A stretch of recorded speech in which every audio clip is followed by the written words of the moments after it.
Un día te encuentras un billete de 500 pesos mientras tratas de arreglar una tabla defectuosa. ¿Dirías que esto fue un éxito? Podríamos decir que quizá fue placentero, pero ¿fue planeado? Estas preguntas, aunque parecen triviales, en el siglo XIX ayudaron a algunas personas que intentaban desentrañar aquel misterio entre lo que era la inteligencia y el instinto en animales y en humanos. Desde George Romanes, el poeta del comportamiento animal, hasta Lloyd Morgan, el Sherlock Holmes de la parsimonia psicológica, haremos un viaje hasta el corazón de lo que es la psicología comparada. Y recuerda, la inteligencia podría estar más cerca del ensayo y el error de lo que tú crees. Nuestra historia comienza en el siglo XIX, que fue una época que estuvo muy marcada por muchos avances científicos y también muchos debates acalorados. Darwin revolucionó el mundo con su obra On the Origin of Species,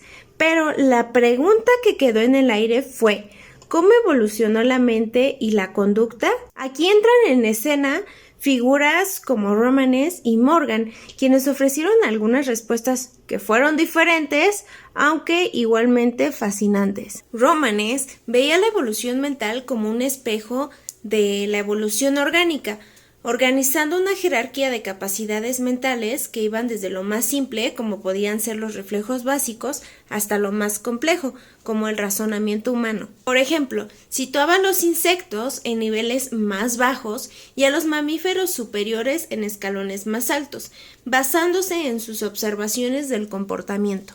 Por otro lado, tenemos a Morgan, que él más bien tenía un enfoque monista, y él sostenía que la evolución mental y orgánica eran interdependientes, pero no necesariamente eran reflejos exactos. Según Morgan, el progreso mental no era lineal, sino más bien un proceso que era emergente de la interacción entre el organismo y su ambiente social, como él mismo señalaba. El progreso mental no es más que la evolución de las interacciones entre el organismo y su ambiente social. Ahora hablemos de instinto e inteligencia. Según Morgan, el instinto proporciona el marco general de la conducta animal, mientras que la experiencia dibuja los detalles.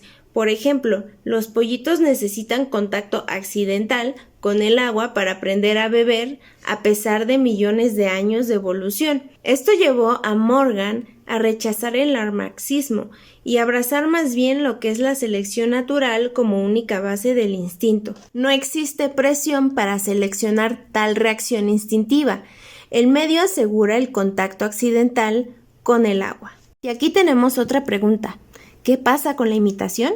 Morgan distinguió entre imitación instintiva, como pollitos picoteando tras ver a sus compañeros, e imitación intencional, que implica un aprendizaje consciente. Esta última, argumentaba Morgan, era menos común, pero vital en especies gregarias. Una de las mayores contribuciones que hizo Morgan fue su famoso canon. En ningún caso debemos interpretar una acción como resultado del ejercicio de una facultad psíquica superior, si puede implementarse como resultado del ejercicio de una facultad menos elevada. Esto no es solamente una regla de parsimonia, sino una declaración basada en la teoría evolucionista.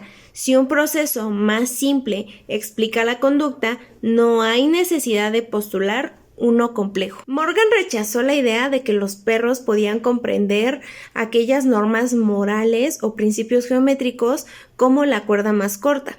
Argumentó que aunque la conducta de un perro al acortar la trayectoria de un conejo en huida pudiera parecer sofisticada, en realidad podía ser explicada por la asociación de experiencias pasadas. Es decir, el perro no necesita entender la geometría para actuar de manera eficiente, sino que su comportamiento es un resultado del aprendizaje acumulado basado en resultados exitosos previos. Este enfoque resalta cómo es que Morgan utilizó su canon para interpretar la conducta animal desde una perspectiva más pragmática y evolucionista. Mientras Romanes veía en Sally, un chimpancé del zoológico de Londres, inicios de razonamiento, Morgan fue menos impresionado. Según él, la interpretación de relaciones abstractas era una línea divisoria entre la mente humana y la mente animal. Y aunque dejó abierta la posibilidad de que investigaciones futuras pudieran descubrir tales habilidades en los primates,